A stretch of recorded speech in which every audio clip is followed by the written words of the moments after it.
से पहले आपसे यूट्यूब के माध्यम से जुड़ा था, तब से आपकी वाणी को निरंतर सुन रहा हूं और शराब, सिगरेट, तंबाकू आदि सब पूर्ण रूप से त्याग दिया है। महाराज जी, निरंतर नाम जप चलाने का प्रयत्न कर रहा हूं, जिसमें थोड़ा सफल भी हो रहा हूं। पर महाराज जी, आपके द्वारा बताई गई विधि से जैसा आप बताते हैं कि ऊपर की तरफ दांत के ज्वाइंट पर जिव्या लगाकर मन ही मन नाम चल रहा होता है और आंखों के सामने घर के मंदिर में नाम विराजमान है, उसको देखकर करता हूं।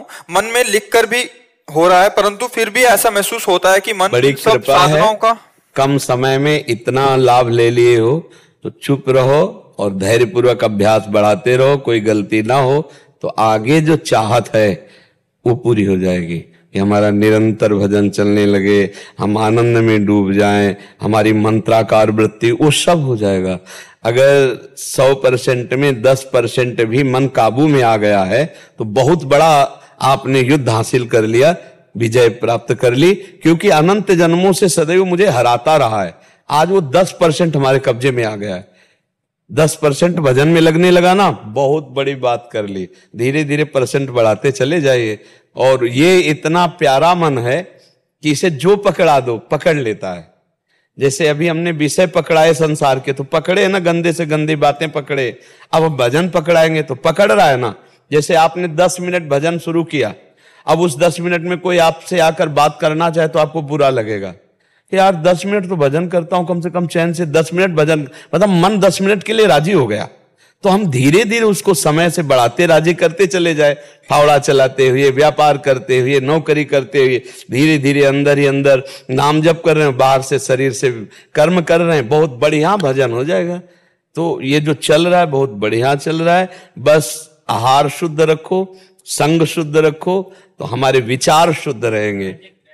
आहार में जैसे घर में लहसुन प्याज वगैरह खाते हैं तो फिर नहीं, लहसुन प्याज और तमोगुण की वृत्ति करने वाला, इसमें मंत्राकार वृत्ति तो के कारण अगर घर में बोले तो पत्नी है, फिर वो कहती है हम भी नहीं खाए क्या तुम्हारे चक्कर में। तो वो अमरावती है क्या, वो अमृत है क्या प्याज लहसुन? यार बिना इसके कितना सुंदर सुंदर भोग बनता है। वृंदावन में सब ठाकुरों को 56 भोग लगते हैं। प्याज लहसुन केवल तमोगुण के कारण त्याज्य है। अच्छा, दुर्गंध नहीं आती? आती ना दुर्गंध। मतलब एक आदमी अगर प्याज लहसुन खा के ऐसे बात करे तो सामने से दुर्गंध आती है। कौन सा स्वाद है यार प्याज लहसुन? पता नहीं लोग कैसे प्याज लहसुन को इतना पसंद करते। तमोगुणी चीज है, उसमें कोई लाभ थोड़ी है, कोई लाभ नहीं है। आयुर्वेद में लहसुन का बहुत ही, देखो औषधि में संखिया का भी प्रयोग है, खाओगे मर जाओगे। अगर आयुर्वेद शोध करके वैद्य देता है तो वो हमारे लिए औषधि है।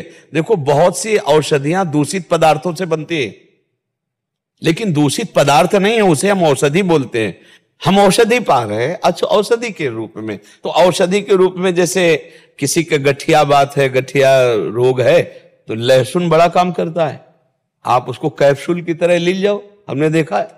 लेकिन चटनी और सब्जी और भोजन में नहीं डाल सकते। औषधि के रूप में वो बात अलग है। जब औषधि का नाम आता है तो औषधियों में क्या नहीं पड़ता, आप हमें क्या क्या नहीं पड़ता। अगर उसकी बनाने की पद्धतियां देखो तो तुम्हें घृणा हो जाएगी। बहुत सी ऐसी औषधियां हैं जिनकी बना, अब आपके देखो संखिया जहर है ना, हाँ, दमा आदि बीमारियों में आयुर्वेद में शोध करके उसे दिया जाता है। सांप काटे तो जहर का इंजेक्शन लगाया जाता है, नहीं लगाया जाता। तो अब औषधि और ऐसे प्रयोग में देखो, विश्व ब्रह्मांड में 3 बातें हैं, सतोगुण, रजोगुण, तमोगुण। अब हमको भजन करने के लिए सात्विक वृत्ति चाहिए, निर्मल मति चाहिए, तो हमको रजोगुणी या तमोगुणी आहार त्यागना पड़ेगा। बस बात इतनी है, रजोगुणी तमोगुणी। अच्छा, वही जगह आलू होती है, वही जगह प्याज होता है, वही जगह मतलब गाजर होती है, वही जगह लहसुन होता है। खेती में अपने लोग के किसान के तो सब देखा है, ये खेत है आलू का, ये खेत है प्याज लहसुन का, ऐसे खूब खेती होती है, बिल्कुल पवित्र भूमि में होती है। लेकिन वो तमोगुणी है, बस इस बात से वो केवल इसलिए कि तमोगुण पैदा होता है हमारे भजन में विरोधी, इसलिए उसे नहीं पाया जाता। तो अब लहसुन प्याज के बिना भी बढ़िया यार जीवन जिया जा सकता है, पूरी जिंदगी हो गई। तो अब ये कि जवान को जैसा आप स्वाद दे। अच्छा, तम्बाकू में कौन सा स्वाद है? जो नहीं खाते उनको पवा दो, उल्टी हो जाएगी, नहीं हो जाएगी? और वो बड़े स्वाद से आराम से रखे रहते और बातें करते रहते। तो भाई देखो, स्वाद अगर पकड़ लिया प्याज लहसुन का तो फिर कैसे बनेगा? बहुत से लोग ऐसे हैं जो भ्रम में फंस करके अपने जीवन को नष्ट कर रहे हैं। अरे हम कह रहे पनीर खाओ, प्रोटीन आए, गाय पालो, उसकी सेवा करो, थोड़ा दूध बछड़े को पिलाओ, थोड़े दूध का तुम प्रयोग करो, देखो अपने आप स्वस्थ हो जाओगे। अब सेवा करनी नहीं हो, ऐसे कह दो कि अंडे से प्रोटीन, कौन प्रोटीन वाला कितनी दिन बलवान बना रहेगा? शरीर तो नाशवान है, अपराध तो बन ही रहा है, जीव तो उसमें है ही है, चैतन्य तो है ही है। अब देखो छोटे छोटे नहीं निकलते चूजा उसके, तो जीव नहीं उसमें। हाँ, तो क्या मूली में जीव नहीं है? क्या गाजर में जीव नहीं? क्या आलू में जीव नहीं? उखाड़ के फेंक तो सूख जाएगा।